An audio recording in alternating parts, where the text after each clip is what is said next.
Alright, sorry. This is our pitch for the sci-fi scene that we were given.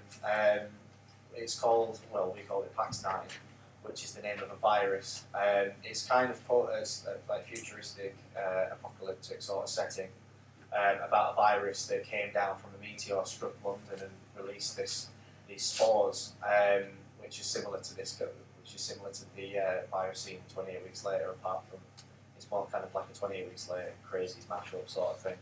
So the story kind of centralises around this infection and two characters, their mission to kind of get to this rendezvous point and release these beacons. And they're part of a very large team who have been sent off in twos to set up these beacons and signify to the people who are watching them from above that this place is now infected. Basically, me and Will and everyone in the group started off first by watching a lot of films and taking inspiration from them. We watched Children of Men, which we took like the military aspects from. 28 Days Later and 28 Weeks Later for like the zombie theme. Then The Crazies, which we took the main idea which we used, which is like the infected sort of, because we couldn't get a makeup artist in the end. And then Monsters as well, because half of that film is them pretty much running away from nothing, because we couldn't get enough actors to play zombies in it. So, and then Prometheus as well. And the typical sci-fi conventions are like the binary opposites of good versus evil. The hero character trying to save like the planet. Conflict between aliens and humans, time travel, like deep space and advanced technology. But the conventions that we used in the end was like lasers / beacons, advanced technology, and the hero characters trying to save Earth. So the first thing that we thought about, or one of the first things when we actually received the sci-fi genre was one of the biggest ways we thought about promoting it was Comic-Cons.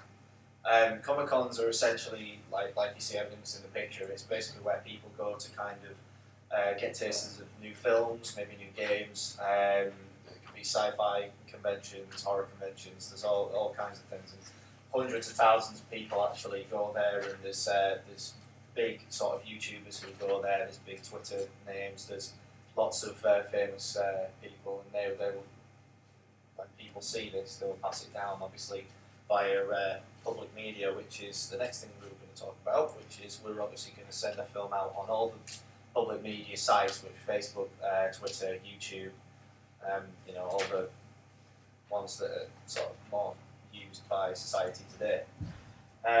We also wanted to do more public sort of advertisement, which we got into maybe doing billboards, we got into looking at publications, magazines, newspapers, putting in articles. And one big thing that I saw recently was teasers, which are like short snippets of trailers for the upcoming film, which you guys talked about, obviously, in the previous ones.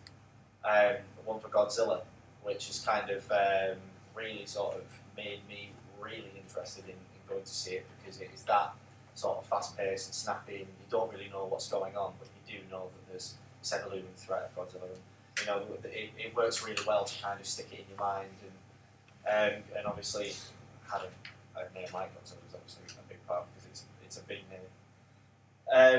Another big thing that we were going to use was the cinemas. We were going to use local venues in particular, local cinemas that are even in like the smallest of places. That we could screen this film at, even free viewings.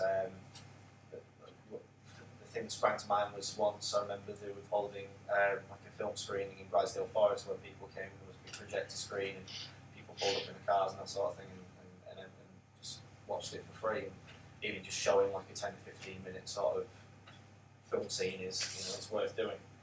The next thing was an official website for the film. Not giving out too much detail. I remember when there was quite a few games released, and they put like little sort of things we call Easter eggs, and they kind of like put for instance, they put a phone number on the bottom of a poster. If you rang that phone number, it picked up, and like you heard two characters talking or something like that, and then they hung up, and it's that sort of thing that kind of piques people's interest to make them think, oh, what is this going to be like? What is this going to be? We're also thinking more. We're also thinking merchandise, maybe T-shirts, toys, Happy Meals. You know, getting in everywhere we possibly can to encourage promotion. Okay, next we went on to the branding. Since it's like a sci-fi film, it's got to be futuristic, it's got to have like similar fonts to other films. So you could go off, well, many sci-fi films from that, kind of based around the Star Wars and other types of things together. Next we went on to the internet spread, which involved viral ads, which would be on any website, anywhere, Facebook, Twitter, everywhere like that. We also thought about offering almost like a reward to people who shared the film, but by through social media, so they'd get something out of it just from spreading it around, promoting it. Next, like Will said, we could also have a website which also has like a countdown till release. And then another idea was to almost make like small snippets of viral videos, but making the film almost look like it was realistic and lifelike. So it would give an effect to people that like this has actually happened in life. It'll go around virally, and then you know like we release and advertise the film after it. The other thing which I thought of was actually getting popular people on YouTube to talk about the film, which would then give more advertising for the film. To get the media and the public talking about the film, we decided to release interviews with the main cast as well as interviews with the director and the VFX artist, both print-based and online. We also decided to release making of